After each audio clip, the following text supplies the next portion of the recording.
Hello students, exercise 11.1 chapter 11 areas related to circle, page number 159 या 58, class 10 new NCERT। अब question number इसमें 9 करने जा रहे हैं। तो इसमें क्वेश्चन नंबर 9 क्या है, जल्दी से पढ़ेंगे आप इसे।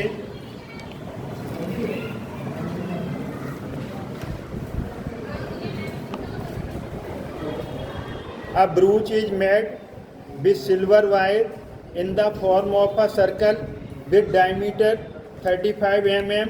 The wire is also used in making 5 diameters which divide the circle into 10 equal sectors as shown in figure 11.9 दी हुई है। तो इसको हम बोर्ड पर बना रहे हैं।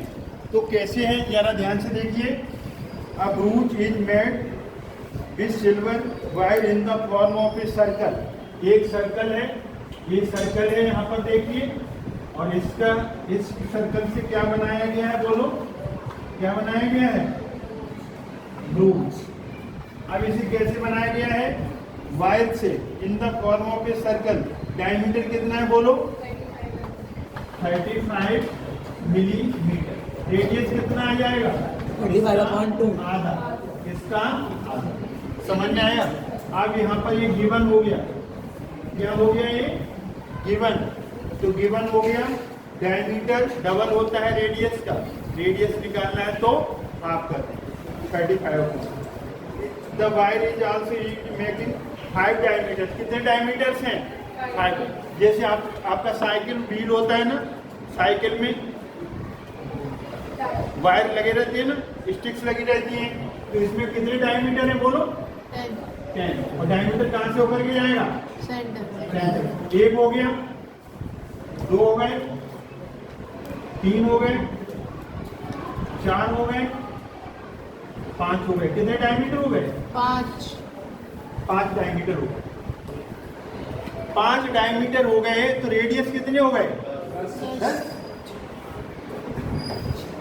अब ये देखिए कितनी सेक्टर बन गए, 10 सेक्टर कितने बने, 10। एक सेक्टर बन गया ना, सेक्टर कितने बन गए, 10 सेक्टर बन गए।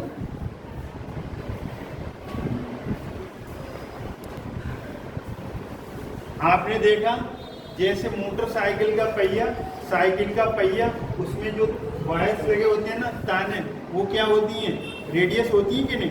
ऐसे 5 डायमीटर थे, रेडियस 10 हो गए, तो सेक्टर कितने बन रहे हैं, 10 बन रहे हैं। तो अब हमें एक मजे की बात, जो यूजफुल बात है, वो हमें यहाँ करना है। तो यहाँ पर एंगल ऑफ ईच सेक्टर, कैसे निकालेंगे ईच सेक्टर का एंगल, आप बताओगे। आ जाओ, आप इधर आओ, आपको आता है। तो बेटा ये जो एक सेक्टर बन रहा है ना, इसका एंगल कैसे निकालेंगे, एंगल की बात कर रहे हैं, थीटा कैसे निकालेंगे, 360 अपॉन नंबर ऑफ पार्ट्स। तो ऐसा क्यों किया, ऐसा पूरा एंगल, ठीक है बैठ जाओ, बैठ जाओ। पूरा एंगल कितने का बनता है, 360। पूरा सर्कल कितने का है, 360। और ये कितने सेक्टर बन गए, 10 बन गए। तो हम 10 से डिवाइड कर रहे हैं, किससे डिवाइड कर देंगे, तो एक एंगल कितने का आ गया, 36। अगर ये यहाँ पर 4 बनते तो 4 से डिवाइड कर देते, 5 बनते तो कितने सेक्टर्स बन रहे हैं, 10। अब यहाँ पर रेडियस भी है, you have radius, you have also theta, then you will calculate क्या निकालना है इसमें, total length of the silver wire. पहला पार्ट क्या है, टोटल लेंथ किसकी, बोलो, टोटल। ये वायर किसका बना हुआ है,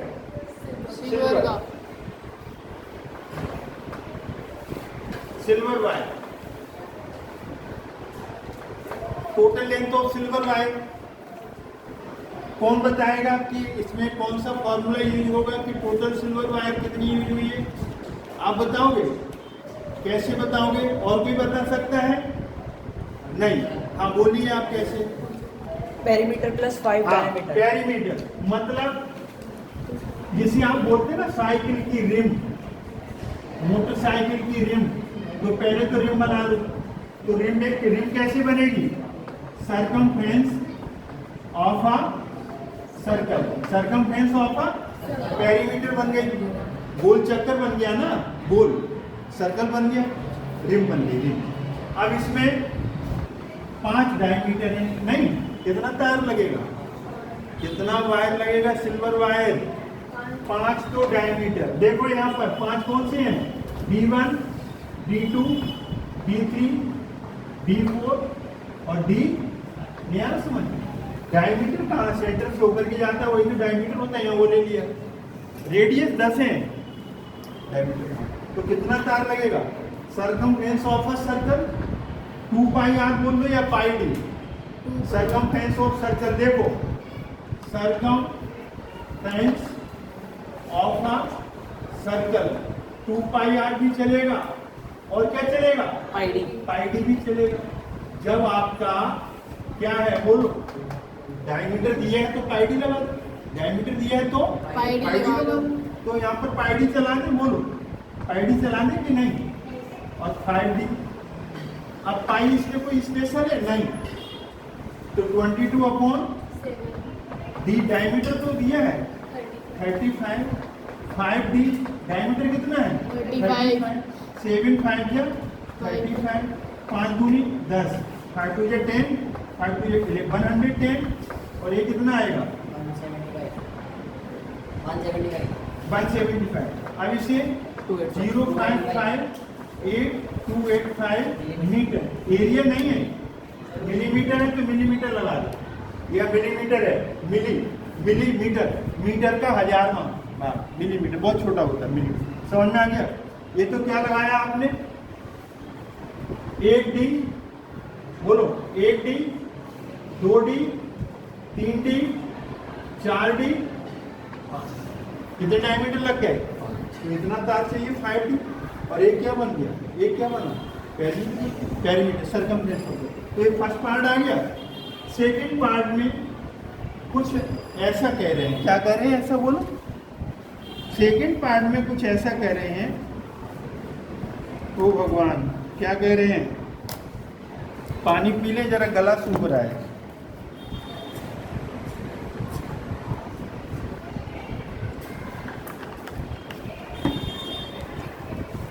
सेकेंड पार्ट में कह रहे हैं the area of each sector,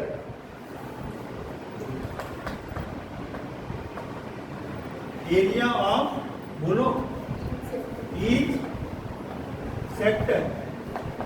एक सेक्टर का एरिया निकालने के लिए फॉर्मूला क्या होता है? ऐसे याद करो, पाई आर स्क्वायर थीटा अपॉन 360। ऐसे लिखने में थोड़ा याद जल्दी हो जाता है।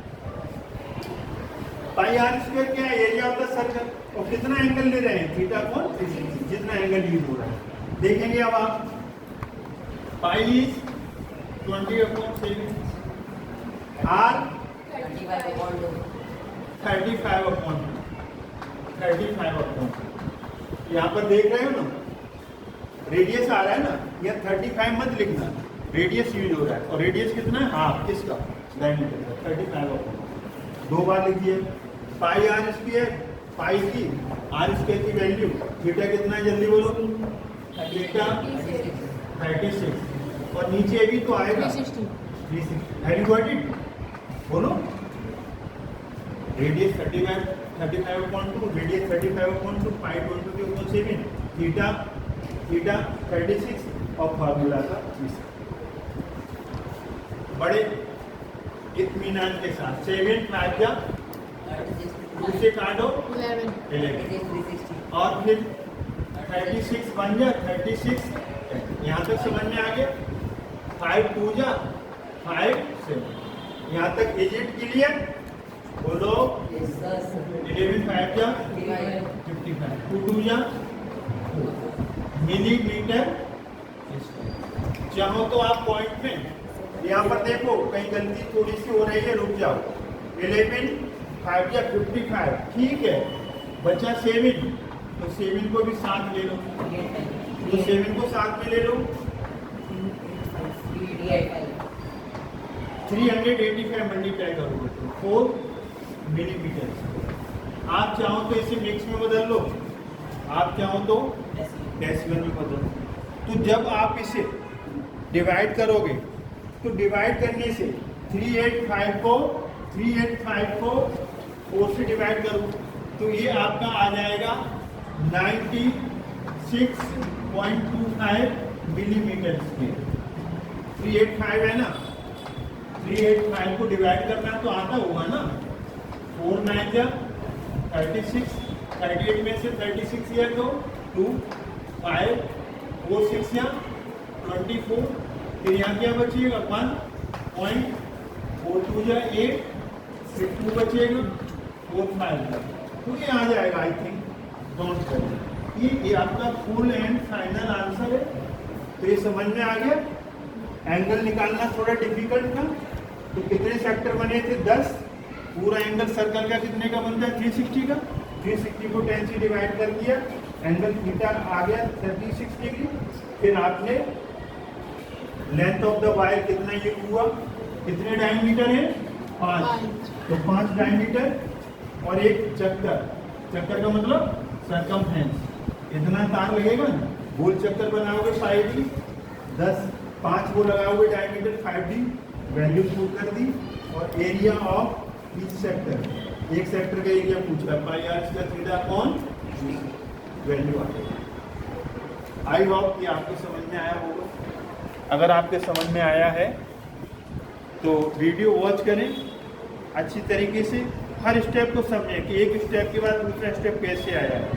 तब तक आप नोट न करें, समझ लें कि हमारा एक स्टेप दूसरे स्टेप से कैसे कनेक्टेड है। हर स्टेप की कनेक्टिविटी है, कनेक्टेड करो, क्लियर करो कि कैसे आया है, फिर रिटर्न में करो। अगर ये समझ में आया हो तो वीडियो वॉच करेंगे तब समझ में आएगा। और वीडियो वॉच करके लाइक शेयर और सब्सक्राइब करना न भूलें। और अब हम मिलेंगे नेक्स्ट वीडियो में, तब तक के लिए जय हिंद, जय भारत, थैंक्स।